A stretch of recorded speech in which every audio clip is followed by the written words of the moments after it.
కొత్త ఏడాది పూట నన్ను ఆగం బట్టియకు జర్ర జప్పున వార్త తీసుకురా అని చెప్పిన రాజేష్కు. కానీ ఇప్పటిదాకా జాడ పత్తలేడు. అసలుకి ఈయనకు మొహమాటం ఎక్కువ. ఏం చేస్తున్నాడో ఏం పాడో. హలో భయ్యా, అదేమన్నా అయితే ఏమో అని. నాకు ఖర్చులకు వెళ్తలేవు భయ్యా, చేస్తా, కొంచెం టైం ఇయ్యు. సరే సరే సరే భయ్యా, నేను తర్వాత చేస్తాను. అయ్యా రాజేషు, ప్రపంచ మొహమాటస్తుల దినోత్సవ శుభాకాంక్షలు. థ్యాంక్ యూ అబ్బా. ఒక్క నిమిషం. ఏం చేస్తున్నావు? ఎవరాళ్ళు ఫోన్లో? అది మొబైల్ పేలా 10 రోజుల కింద ఒక 10,000 ఒక నెంబర్కి పంపబోయి ఇంకో నెంబర్కి పంపిన అంజలి. రిటర్న్ పంపిర్రా మరి? లేదు, ఇంకా పాపం పైసలు పడంగానే ఆయనే అనుకుని ఖర్చు పెట్టిండట.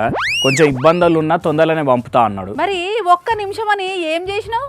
కంప్లైంట్ పెట్టినావా ఆయన మీద? ఏచి కాదు, పాపం ఇబ్బందులు ఉన్నా అన్నాడు కదా. కష్టాలు ఉన్నాడని తెలిసి కూడా సాయం చేయకుంటే మళ్ళీ ఏమన్నా అనుకుంటాడేమో అని ఒక 5,000 కొట్టినా నేను. ఇంట్రోవర్స్ ముఖంలా ఇనుప సువ గుచ్చా, పోయిన పైసలే వస్తలేవంటే మళ్ళా పంపినవా? సరే గాని గటేన్నో ఇల్లు కాలిన కాడికి పోయి వాడతదేమన్నా, ఏమైంది? అంటే ఇప్పటికాళ్ళు ఇల్లు కాలిందని బాధలు ఉంటారు కదా అంజలి.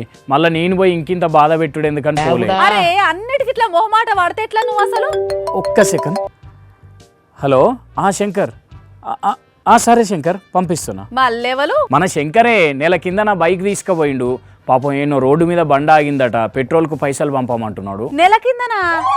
అట్లా ఇస్తారా ఎవరన్నా? అరే అన్నిటికీ అట్లా అనుకుంటే ఎట్లా? బాయనకి ఇటు దిక్కొచ్చి బండిచ్చేదందుకు కుదురుతలేదట. ఏం పనులు ఉన్నాయో ఏమో. మరి బైక్ పట్టుకుపోయినోడు పెట్రోల్ కొట్టించుకోడట్నా? అంటే నేను బండిచ్చి ఆయనను పెట్రోల్ కొట్టించుకోమంటే గలీజ్ ఉంటది కదా, అందుకే పెట్రోల్ అయిపోయినప్పుడు ఫోన్ చేయని చెప్పిన నేనే. నువ్వెట్లా తిరుగుతున్నావు నెల రోజుల సంది? ఆటోలో పోతున్నా, లేదంటే క్యాబ్ బుక్ చేసుకుంటున్నా. ఓయ్ అమ్మనే, ఎంత ఖర్చు అయింది ఇప్పటికి?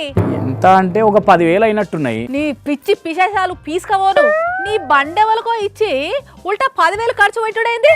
మళ్ళా మీదికెంచి వాళ్ళకు పెట్రోల్ నువ్వే కొట్టించుడేంది? నాకు గట్టిగా అడగాలంటే మొహమాటం అని తెలుసు కదా అంజలి నీకు. నీ మొహమాటం మన్నుల గల్వా. మరి గింత మొహమాటం అయితే బతుకుడు కష్టం ఈ కాలంలో. యాక్చువల్లీ అందుకే ఈ న్యూ ఇయర్ లా ఎక్స్ట్రోవర్ట్ గా మారేదందుకు రిజల్యూషన్ తీసుకుందాం అనుకున్నా. కానీ అనుకున్నావా అంటే తీసుకోలేదా? అంటే ఇన్ని రోజులు నేను ఇంట్రోవర్ట్ అని తెలిసిన వాళ్ళు సడన్ గా మారిపోతేమని అనుకుంటారేమో అని.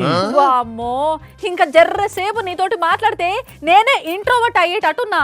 నీకో దండం, నేనుంటా. పాపం ఫీల్ అయినట్టున్నది.